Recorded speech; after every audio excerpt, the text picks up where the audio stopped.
Hello, Mary here. So if you're a language teacher and you haven't been to my channel, let me tell you that you are in the right place to get tips, recommendations, suggestions, ideas for activities for your lessons.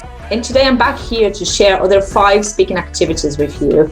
And I do have loads of videos talking about the same thing, but teachers keep reaching out to me and asking me for more. Because if you've been teaching for a while, you know that no matter how many speaking activities you know, you always need more and more and more and more of them. And well, I'm not really reinventing the wheel here. I'm just going to show you some of my favorite activities, you know, the ones that are working really well in my lessons. And I'm currently teaching online, but if you are teaching in a face-to-face setting, you can just adapt them to your lesson. Well, so let's go straight into the first one. I'm going to share my screen with you so you can see exactly what my students say. And the first activity I've got for you today is called, well, I call it creating TV ads. Well, TV ads are annoying, aren't they? Yeah, I remember when I was a child, you know, when we didn't have phones and we didn't have the option, you know, to skip ads. Well, by the way, don't skip my ads, all right? Help a teacher, don't skip the ads on this video. But anyway, so it was actually quite good because we could go, you know, to the loo and grab some water. But nowadays we just live, you know, we are just watching YouTube all the time, skipping the ads. I think we became like a bit impatient. Well, but that's not the point. So the point is, I show my students some objects or some products, let's say, and usually I try to choose things that are related to their interests. So, for example, if I've got a student that is working for a restaurant, maybe I'm going to choose food or like a microwave oven or a fridge, and it depends a bit on the level as well. So here, for example, I just took some random objects. You know, let's say that this is general English, and they just want to, you know, to have awareness of random vocabulary. So I've got a frying pan, a toothbrush, and a face mask.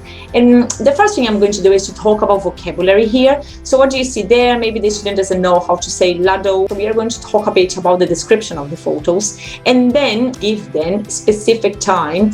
It depends on the student or the group of students. So if they are advanced, I would say 3 minutes or 4 minutes, more or less, just for them to prepare a TV ad.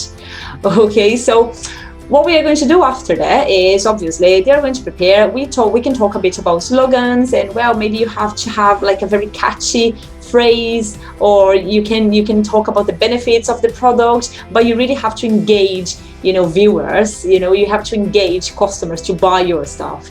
So after that, obviously you have to prepare the videos priorhand. You cannot look for them during the lesson, but you are going to ask your student just to narrate the TV ad. So this is going to look like this.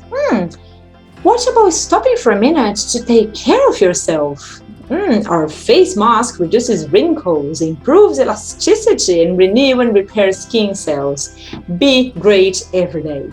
Another example, we could say, when done correctly, frying food isn't necessarily unhealthy.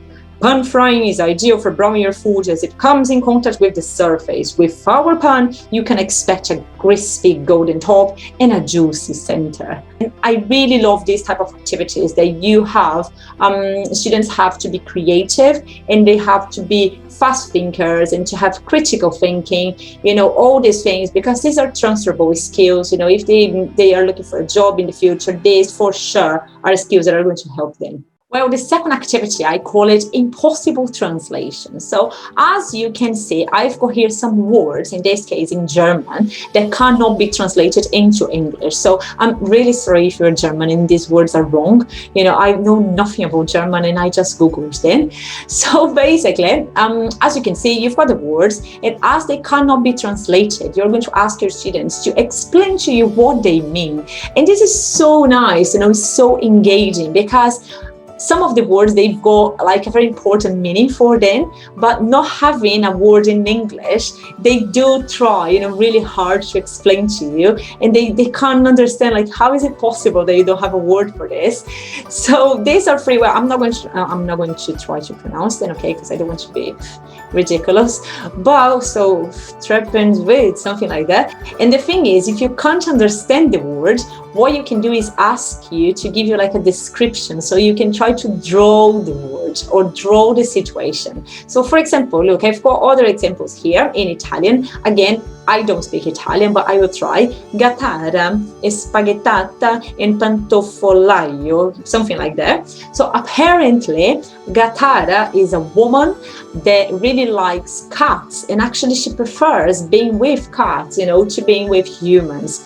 So maybe the student can say, well, first thing you have to draw a woman. So yeah, you go there. Obviously, my drawing skills with this mouse, they are not the best ones, but we try. So yeah, so that's a woman, right? This is a dress, and you have to draw a cat. So there is a cat just close to her. Now, actually, loads of cats. So yeah, draw loads of cats, behind her or by her side or in the background, so they can use this language, to help you drawing something. So yeah, that's it. She's got long hair, straight hair, curly hair, and the cats, they really love her. So yes, we need some hearts here. And if you can't really understand the explanation, just ask them to describe, and you can try to draw. Very nice one, very engaging, and they love it.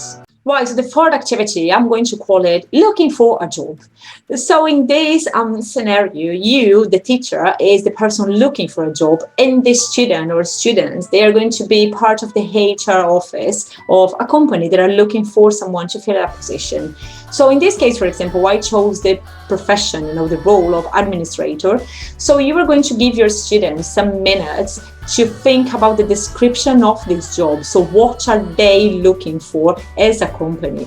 All right, so they have to come up with a description of the role. So about the role, what are their responsibilities? What would be the responsibilities of this new person, the duties, what they have to do, skills and experience. So what are we looking for in a candidate? So we are looking for someone that is proactive or maybe very organized. And the company perks. So this is what the company is offering. So the salary is going to be, this much, and you're going to have loads of days of holidays and stuff like that. Okay, so again, it depends on the level of the student. You're going to give them less or more minutes to prepare for this, and they don't have to write anything. If they want to take notes just to remember when they're talking, it's all right. But the main thing, here is to speak.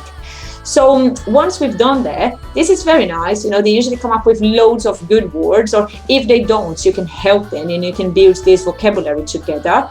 And after that, you are going to have the real interview. So remember that you are the candidate. The only thing is, I really advise you to play a bad candidate. So this could be funny, so be careful because you're the teacher, you need to be serious. But it is very nice because basically what I want to do here is to give them bad answers and then to make them comment on my answers. So if they ask me, for example, well, what do you consider to be your weakness? And I say, well, I want to be an engineer, but I'm very bad at maths. So it's like, it doesn't really make sense, being an engineer if you don't like math. So apart from asking questions, seeing the structure of questions, something that is very difficult for many students, the auxiliary and, the form of questions, they are going to comment on it. And this is especially useful if they are going to have an interview, so they can see things from another point of view, right? But don't forget, play the bad one, but try to not laugh, because if you start laughing, they're not going to take it seriously. So behave yourself. So fourth activity, I don't really have a name for it, so let's call it random objects. I've got 2 questions here, and this activity is very simple yet very effective. So the questions are, what object do you like most and what object do you like least? So you're going to tell your student they have to answer the question by looking around them. So they're not going to be talking about objects that are in the supermarket or outside their house. If you're teaching online, probably this is going to be their living room or their bedroom. So in my case, obviously, I chose my favorite object and my least favorite object before the class, and you are going to ask them to explain the story, why you've got this object there. So this picture frame, well, I bought it when I was in England, so this was a lovely day, it was summer, I had only 2 kids, now I've got 3, so this reminds me of nice days, like the 2 or 3 days that we had in England per year. And this one, well, I think is a bit obvious, the reason why I don't really like it. She's just having a bad hair day. and bless her. But as it's something personal, they are going to make an effort, you know, to explain to you the price they paid, where they bought it, why they bought it, or if someone special, you know, gave it to them, and all these kind of things, right? So nice one, engaging one. And yeah, you can talk about your objects as well, you know, a bit of listening, but be careful with the type of objects you've got in your room. Well, and the last one for today is actually a bit similar to video narration, an activity that I showed people on my channel before. So I had great feedback on this activity. You know, I had loads of teachers reaching out to me to say they used the activity and it worked really well. So this is like a version of it, right? So what you have to do is you're just going to find a scene on YouTube or any other video platform that you use, and it depends on the number of students. You're going to find, you know, a scene with 2, 3, 4 people. So it depends on the profile of your students. So just to give an example, I found this part of this film, I don't know the name of it, but these two guys are talking together, and then a third person is going to talk to them again as well. So you're going to watch this on mute together with your students, and while they're watching it, they can take notes because they know that they will have to reproduce the dialogue, okay? So they have to invent, to create a dialogue. So they can take notes, they can ask you for words that might be useful for them when they are, you know, talking as if they were the characters and this kind of stuff. So you just give them 2-3 minutes. Again, it depends on the profile of the student. And then you're going to watch it again together, and they are going to be the characters. So you might hear things like, oh my God, I'm very worried because I took my father's car and I didn't have my driver license. I don't know what to do because I've got a fine now. And, oh, hi guys, what's up? You okay? Oh, why are you looking so worried? Oh my God, give me my driver. No, give me your driver license, please. Why? Why do you want to see it? This might work.